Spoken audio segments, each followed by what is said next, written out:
Assalamualaikum warahmatullahi wabarakatuh. Waalaikumsalam warahmatullahi wabarakatuh. Salam sejahtera untuk kita semua. Semoga selalu dalam keadaan sehat walafiat. Terima kasih kepada Ibu Melinda atas waktunya. Di sini saya akan memperkenalkan kelompok saya. Yang pertama, saya sendiri, Jihan Aziza Iskandar. Selanjutnya ada Dini, ada Yuni. Dan yang terakhir ada Stella Zevanya. Kami dari Universitas Indraprasta PGRI, Program Studi Pendidikan Biologi semester 7. Sebelum wawancara dimulai, silakan Ibu memperkenalkan diri. Ya, baik. Perkenalkan, nama saya Melinda Wahyu Eka Putri. Saya seorang guru sejarah di MA Nasyatul Khoir, Cimanggis, Depok. Nah, kebetulan saya juga sama lulusannya seperti rekan-rekan yang ada di sini gitu ya, dari Universitas Indraprasta PGRI atau yang lebih dikenal dengan Unindra. Saya sendiri lulusan tahun 2018 dari Prodi Pendidikan Sejarah gitu. Oke, sekian perkenalan dari saya. Baik, terima kasih Ibu. Selanjutnya kami langsung wawancara ya Bu. Ya, silakan. Pertanyaan pertama, apakah yang Ibu ketahui tentang evolusi? Nah, oke. Kalau kita bicara evolusi itu kan bisa diartikan sebagai perubahan yang lambat gitu ya. Evolusi itu biasanya selalu disandingkan dengan revolusi. Revolusi itu bisa dibilang perubahan cepat. Saya selalu bilang kepada anak murid saya atau peserta didik saya gitu ya, bagaimana caranya membedakan evolusi dengan revolusi? Mudah saja, kalau Revo itu kan adalah merek motor ya kan, merek motor yang mana motor itu larinya cepat. Nah, saya selalu bilang, ingat saja revolusi itu perubahan yang cepat. Nah, temannya cepat otomatis kan lambat. Jadi evolusi ini merupakan perubahan lambat gitu. Nah, di teori evolusi ini ada beberapa ilmuwan sih memang yang mengemukakan pendapatnya mengenai perubahan lambat gitu. Ada rata-rata yang dikenal tuh kayak perubahan manusia gitu ya, dari nenek moyangnya kita dulu seperti apa sampai manusia yang ada zaman sekarang ini. Seperti itu kurang lebihnya. Baik, terima kasih Ibu. Selanjutnya, apa yang Ibu ketahui tentang Lamarck, Darwin, dan seleksi alam, Bu? Nah, ya, Lamarck dan Darwin, kemudian seleksi alam. Nah, dua orang yang pertama itu Lamarck dan Darwin, mereka merupakan ilmuwan yang mencetuskan teori evolusi. Nah, kalau Darwin ini kan bilang bahwa manusia ini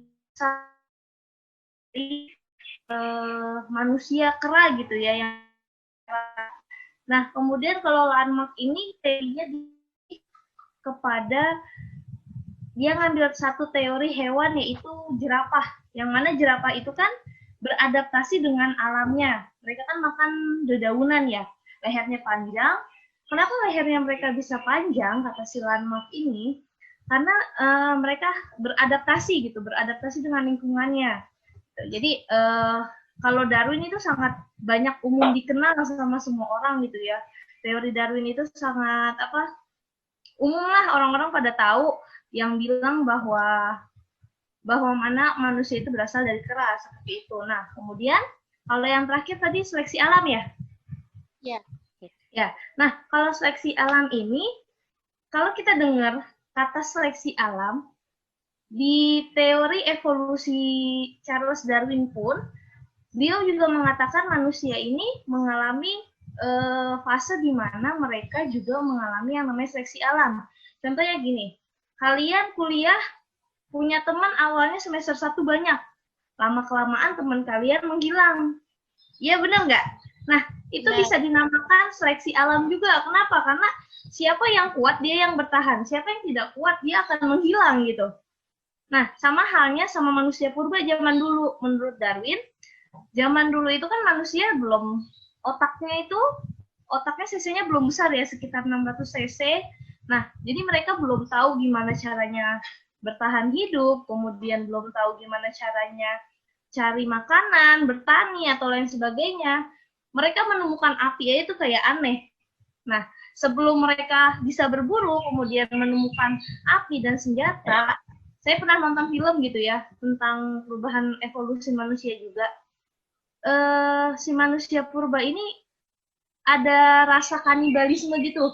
Jadi mereka yang nggak kuat atau apa ya udah dibunuh sama kelompoknya, yang nggak bisa apa ya bertahan hidup gitu lah istilahnya, nggak bisa berjuang di kehidupannya, ya udah akhirnya mereka bisa jadi mangsa oleh kelompoknya, seperti itu kurang lebihnya. Oke, bisa dilanjut. Baik, Bu. Selanjutnya, menurut Ibu, adakah keuntungan jika kita mempelajari teori evolusi? Tolong dijelaskan. Iya, keuntungannya.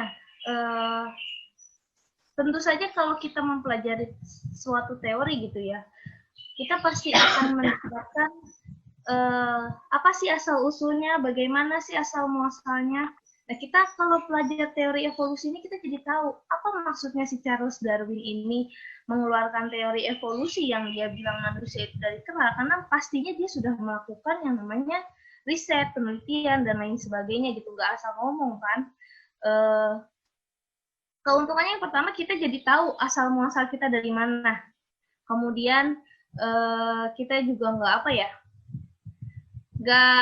nggak cuek-cuek banget lah sama lingkungan sekitar kita. Jadi kita bisa tahu jenis-jenis manusia itu kan ada banyak ya, ada kulit hitam, ada kulit putih. Itu kan biasanya dibedakan dengan ras. Nah, dari teori tersebut juga mempelajari tentang ras manusia itu tersendiri. Jadi kurang lebih seperti itu keuntungannya. Baik, lanjut ya, Bu. Oke. Apa yang Ibu ketahui tentang manusia purba? Nah, manusia purba. Nah, manusia purba itu kan sering disebut dengan manusia prasejarah. Pra itu kan artinya sebelum. Gitu. Jadi, manusia purba ini adalah manusia yang hidup di zaman sebelum adanya sejarah, istilahnya gitu. Jadi, bisa dibilang mereka adalah manusia pertama kalau menurut ilmu sejarah gitu. Nah, manusia purba ini hidup di zaman masa praaksara, yang mana masa praaksara itu bisa diartikan sebagai zaman di mana manusia itu belum mengenal tulisan gitu. Jadi mengenal tulisan pun mereka belum bisa, apalagi membaca, kemudian cara berinteraksi juga mereka juga bingung kayak gimana gitu kan. Jadi kurang lebih itu manusia purba. Jadi mereka juga ada jenis-jenisnya. Nanti di Indonesia pun banyak banget jenis manusia purba gitu, dari Meganthropus, Pithecanthropus, dan juga manusia Homo, seperti itu. Oke, silakan lanjut. Baik, selanjutnya, siapa nenek moyang manusia menurut teori evolusi? Iya, tadi di awal saya udah pernah, di awal tadi udah bilang ya, kalau menurut Charles Darwin kan, dia menyebutkan bahwa manusia yang ada sekarang ini merupakan fase perubahan dari manusia yang bentuknya sama seperti kera. Sebenarnya kadang orang salah mengartikan, oh manusia ini berasal dari kera. Padahal Charles Darwin di situ sendiri pun di bukunya itu kalau nggak salah apa ya nama judulnya tuh, pokoknya belakangnya ada spesies-spesies gitu, saya lupa. Dia tuh bilang kenapa manusia yang sempurna sekarang bisa berubah, karena dari awalnya manusia pertama itu mengalami yang namanya perubahan genetik. Ya kalau di biologi kan belajar tuh gen-gen biasanya, ya kan? Ya, jadi si Darwin ini juga mengcompare ilmu sejarah dengan ilmu kimia, biologi, dan lain-lainnya gitu. Jadi banyak ilmu bantu yang dia katakan seperti itu. Oke, bisa dilanjut? Baik, terima kasih Ibu. Pertanyaan selanjutnya akan dilanjutkan oleh rekan saya, Dini Adayuni. Ya. Dini, suaranya nggak keluar.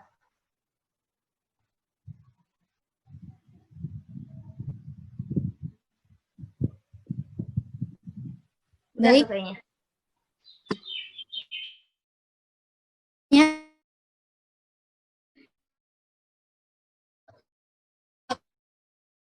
Tentang teori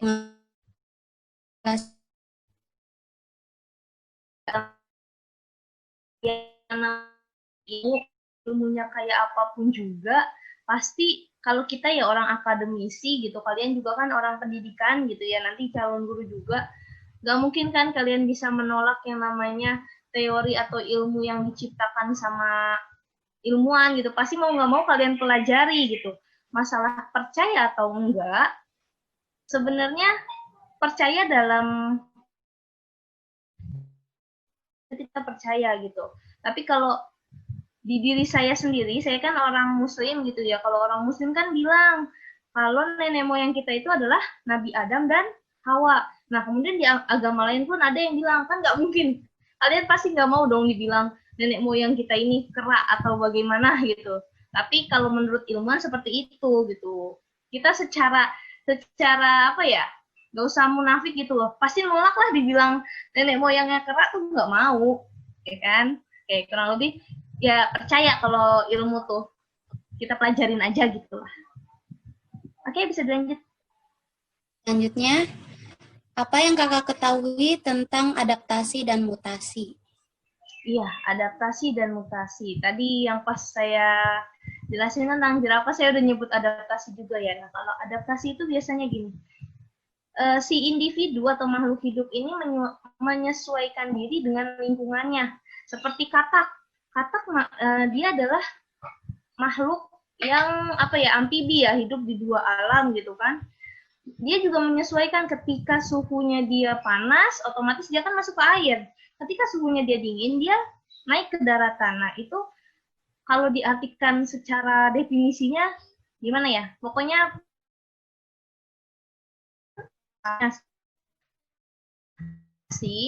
mutasi itu kan bisa dibilang perpindahan. Nah, manusia purba yang ada di Indonesia dulu ini juga mengalami yang namanya mutasi. Mereka mutasi mengikuti buruannya yang pertama. Mutasi itu perpindahan juga ya.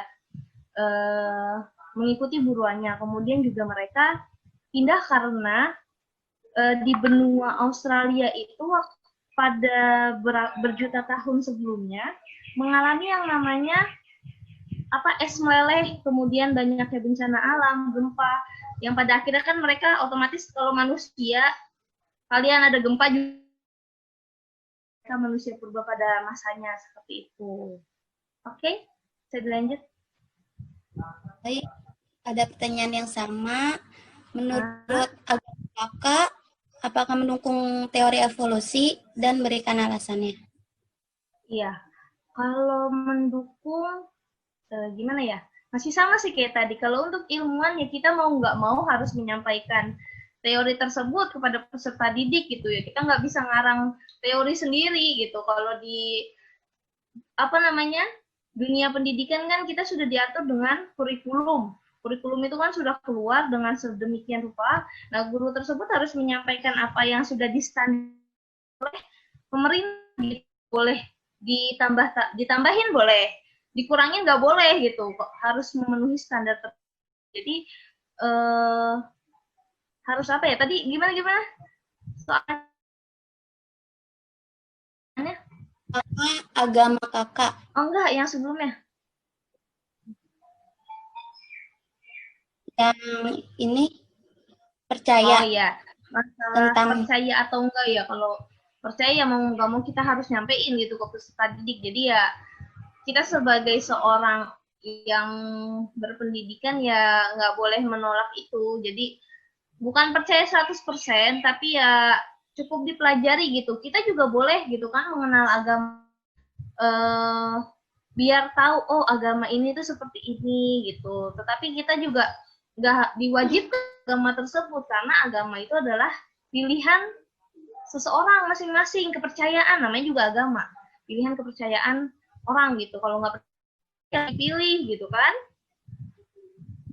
ya seperti itu. Selanjutnya, menurut kakak siapa dalam Quran atau hadis? Ya, kalau menurut kitab yang saya percayai atau Al-Quran gitu ya, di Al-Quran pun disebutkan bahwa nenek moyang atau manusia pertama yang ada di bumi adalah Nabi Adam dan juga Siti Hawa gitu. Mereka kan ada kisahnya gitu, kalau diceritain mah panjang gitu ya. Nah, Kalau di agama saya seperti itu. Jadi nenek moyang yang disebutkan adalah nenek moyang manusia pertama itu adalah Nabi Adam dan Siti Hawa. Seperti itu. Baik, selanjutnya, menurut kakak, apakah teori evolusi itu bertentangan dengan agama? Ya, nah itu. Nah, tadi di awal juga udah dibahas kan, teori evolusi yang ilmuwan agama yang kita percaya gitu ya, mau itu Islam, non-Muslim, Kristen, dan lain sebagainya itu, pasti mereka nggak mau gitu dibilang sebagai nenek moyangnya adalah kera. Pasti kan, apa ya, dia punya pendapatnya masing-masing gitu loh. Setiap agama percaya akan kisahnya masing-masing dan yang ada di tulisan kitabnya masing-masing. Jadi apa namanya, manusia yang menjadi nenek moyang kita tuh apa ya, sangat bertentangan dengan teori evolusi yang diciptakan oleh ilmuwan. Kalau ilmuwan itu kan mereka ya manusia yang ada sebelum kisah-kisah para pendahulu kita sebenarnya. Mereka kan melakukan penelitian ya di masa-masa sudah ada bumi, dia sudah manusia sempurna, kemudian melakukan penelitian, menemukan tulang belulang, fosil, dan lain sebagainya. Dan mereka bisa mencetuskan atau mendefinisikan teori tersebut ya atas dasar apa penelitiannya gitu. Seperti itu. Baik, selanjutnya, menurut kakak, teori evolusi itu masih layak tidak diajarkan di sekolah-sekolah? Ya, teori evolusi itu masih layak atau enggak? Ya, sangat layak gitu. Karena apa ya? Teori evolusi ini merupakan ilmu juga. Yang namanya ilmu itu pasti apa? Pasti harus dipelajari di dunia pendidikan gitu.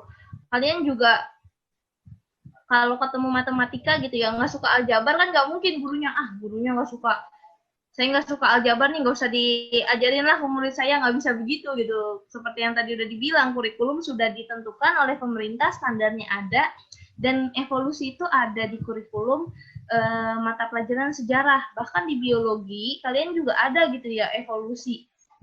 Benar nggak? Iya Ya. gitu. Di pelajaran genetik biasanya ada. Dulu saya pernah belajar biologi sedikit. Oke, lanjut. Yang terakhir dari saya, apakah kakak ketahui tentang Zionisme, Freemason, Illuminati, dan Dajjal? Iya, kalau Zionisme itu kan adalah teori ya, bukan teori, apa sih namanya? Kayak apa namanya tuh? Bukan teori. Mereka tuh kayak kelompok gitu kan, Zionisme. Bener nggak? Ya kan, kelompok. Terus apalagi tadi Illuminati. Illuminati itu kan adalah simbol atau lambang. Biasanya lambangnya itu mata satu, kemudian segitiga. Terus apalagi tadi? Satu lagi? Freemason dan Dajjal. Nah, iya. Nah, hal-hal tersebut kan istilahnya kalau Zionisme itu kan merupakan kelompok yang apa ya, ingin menguasai suatu wilayah gitu ya. Kemudian kalau yang Illuminati, Dajjal dan lain sebagainya, itu memang ada di dunia ini. Dajjal pun disebutkan di agama saya nanti akan turun ketika hari kiamat itu akan datang gitu. Percaya atau enggak? Ya percaya gitu. Karena semuanya ada dan itu nyata. Jadi apa yang kita percayai pasti kita nggak mungkin ini dong aneh. Istilahnya kayak gini deh, kenapa kamu beragama? Kamu beragama pernah nggak ngelihat Tuhan kamu gitu? Nggak pernah kan? Ya, kita nggak pernah ngelihat siapa Tuhan kita, tapi kita percaya kalau kita tuh punya Tuhan. Benar nggak? Jadi apa yang udah kita lihat aja kita percaya, apalagi yang nggak kita lihat aja kita percaya, apalagi yang udah kita lihat gitu. Kan banyak di media sosial gitu ya sudah bermunculan nama Illuminati lah, Zionisme dan lain sebagainya. Ada lagi? Baik, selanjutnya akan dilanjutkan teman saya Pak. Oke.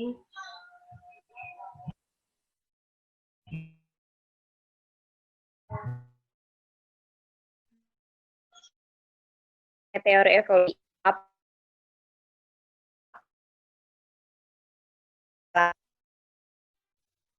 Aku menolak atau sebenarnya jawabannya itu bisa ada di tengah-tengah gitu ya, ragu-ragu, tidak mendukung juga, tidak ragu-ragu. Tapi kalau dari segi saya sebagai pendidik ya saya mendukung karena itu wajib ilmunya dijabarkan. Jadi saya terima kalau kita dibilang sebagai manusia kera kayak gitu. Oke, lanjut. Oke, selanjutnya teori manusia masih dipelajari sampai Kenapa evolusi itu masih dipelajari gitu ya? Ya, Iya. jadi gini,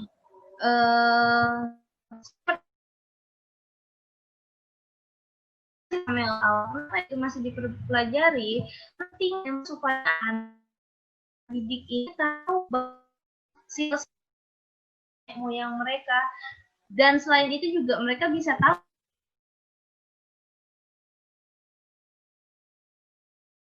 dari kera, kemudian ada yang bilang dari Nabi Adam dan Siti Hawa, manusia pertama, seperti itu. Jadi mereka tuh harus dikasih tahu ilmunya semua agar mereka tuh bisa mengcompare, kita tuh masih bisa kasih ke peserta didik itu istilahnya apa ya, perbandingan gitu. Jangan sampai kita cuma ngasih satu teori aja.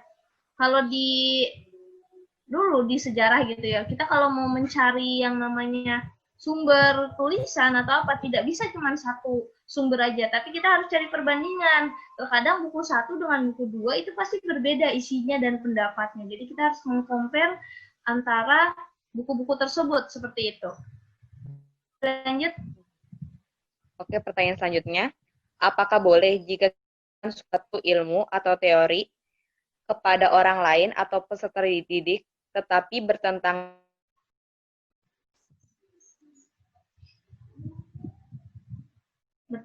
apa? Dengan yang kita anut, berikan alasannya. Apakah boleh teori yang bertentangan masih diajarkan dengan agama yang kita anut gitu? Iya. Sebenarnya gini, boleh kan tadi saya udah bilang ya, kita pun boleh tahu yang namanya agama lain di selain agama kita tuh seperti apa sih, boleh. Kita hanya sekedar tahu, just know aja gitu. Oh jadi begitu, hanya untuk apa ya? Kita tuh boleh mempelajari apapun, tetapi ketika kita tidak mempercayainya, ya sudah, cukup hanya untuk mengenal saja, tidak untuk mendalami lagi, seperti itu. Oke, Ibu.